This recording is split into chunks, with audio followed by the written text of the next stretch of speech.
Welcome back to the garage, guys. I've been trying to figure out which rear end I want to put in the cross cart. The biggest thing for me is reverse. So I want to be able to have reverse on this. And I've been looking at all sorts of different rear ends that you can put in these. But since I went with KJ's frame, I'm just gonna go ahead and stick with KJ's rear spool. I think it's the easiest and strongest one to do. That's what we're gonna be working on today. We're gonna try and take this nice and slow because I don't wanna mess this up. I really only get one shot at this because I've only ordered enough stuff to do one try. So here goes nothing. So first things first, we have this axle shaft. I'm gonna go get the exact measurement on where I need to cut this, measure it up, and we're gonna cut this down, and then we gotta tap a new hole.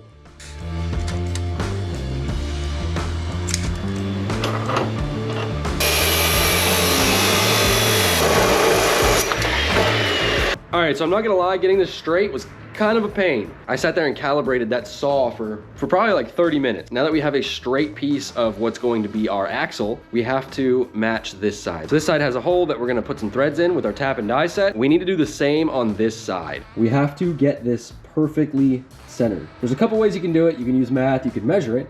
If you watch KJ's channel, he used this fancy thing called a bell punch. Now all this does, has a punch right in the center of it there. You put this on top.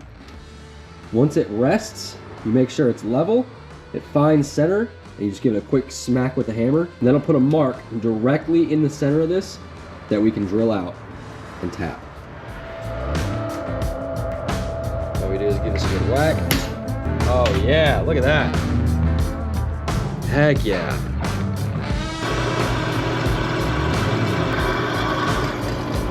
And just like that, we now have an axle for our rear end. We just have to tap these and the axle will be done. This next part has to be done super carefully. So now that we have the hole drilled, we have to tap it. And we're gonna use a 5/16 by 18 tap. Gotta do this real careful, like. That's what you don't want to happen. We're fine, we're fine. Don't cheap out on the tap and die set. I ended up having to weld a socket to the actual tap itself. You can almost see threads. All right, now that we have the axle done, both sides are drilled and tapped. We can set this to the side. We're gonna go ahead and move on to the housing. On KJ's website, he also sells the DXF files for all the pieces you're gonna need. I'll put links in the description to KJ's website to where you guys can purchase the plans to get the parts list, everything you need for this, all the measurements and everything. Let's go ahead and move on. We gotta cut the housing size, we gotta cut the spacer to size, and then we can actually start stacking stuff together and seeing if it actually fits.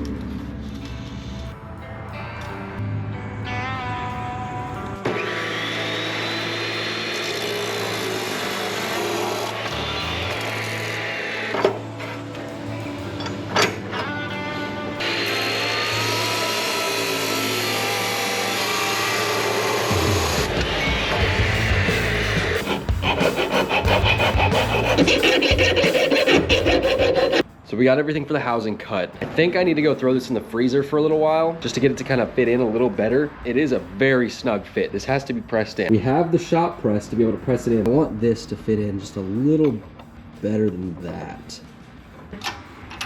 Perfect. Flush.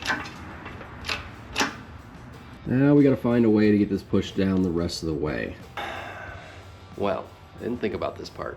We're gonna figure it out. This is actually gonna seem so crazy, but it might work. I found a hole saw and it fits perfectly in there.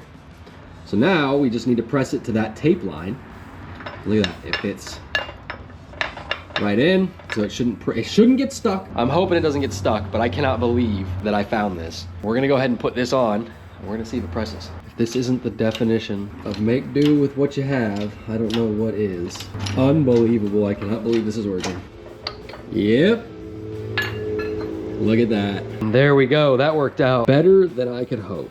Now let's go ahead and get these bearings pressed in. I think these will fit in there just perfect. And this will ride right on that outer race.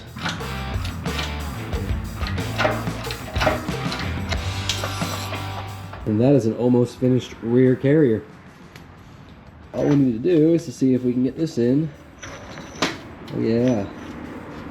That's nice. Should fit on just like that. And if I measured everything right, that should fit on just like that. And that is an almost finished rear carrier. Now that we have everything stacked and we know that the measurements are pretty damn good, I can fill some of this in. I'm not too worried about it. We can finally start getting to these pieces. All right, so it's just about time to start welding. We need to mount the brackets onto the actual housing itself. We have a brake side and we have a sprocket side. Each one of these have to be flush. We're gonna weld a nice bead here. Same thing with the other side. And this one, we'll flip it over and we'll do the same thing because these need to be flushed. And then these two holes need to be aligned.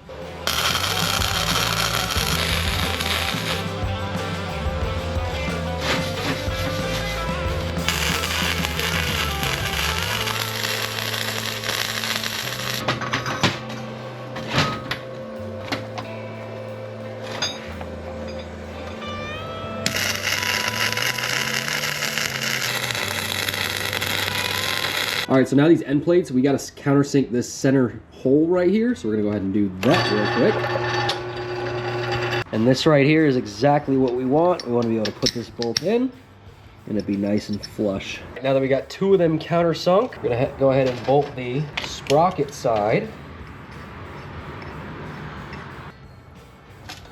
Beautiful.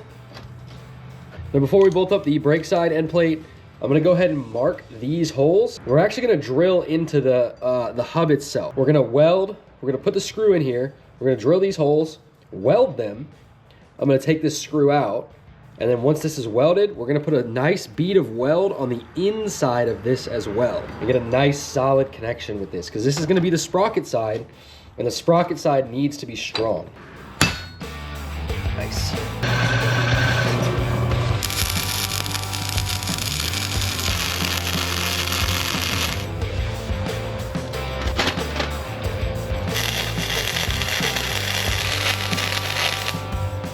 All right, I just went ahead and put this back on with the screw. And now that these are screwed in, everything holds together on its own. That's pretty much the rear end right there. This is the spot right here for the caliper. Super nice design. Big props to KJ for designing this. It's super sick. Super solid too. The rotor will go here, caliper here. And then we have the sprocket piece. It'll go here. Now the only thing that I want to do is I'm going to red Loctite this in, and then I might just honestly weld this over and then grind it flat. The only reason I think I'm going to do that is just because I do plan on running a much higher horsepower motor. It's the same reason why I welded all this on the inside, welded this on the inside, did some spot welds at here. I kind of want to just make this as strong as possible. But yeah, this is it. And this will fit right there. Ish. This is where it will go, and the axles will come right off the end here. It's just one more step closer to getting this thing finished. But that is going to do it for this video. Thank you guys for watching. If you made it this far in the video, just go ahead and hit the subscribe button. We are going to continue to keep building this cart piece by piece until this thing is road legal. That is the goal. We got a long road ahead of us, and I'll catch you guys in the next video.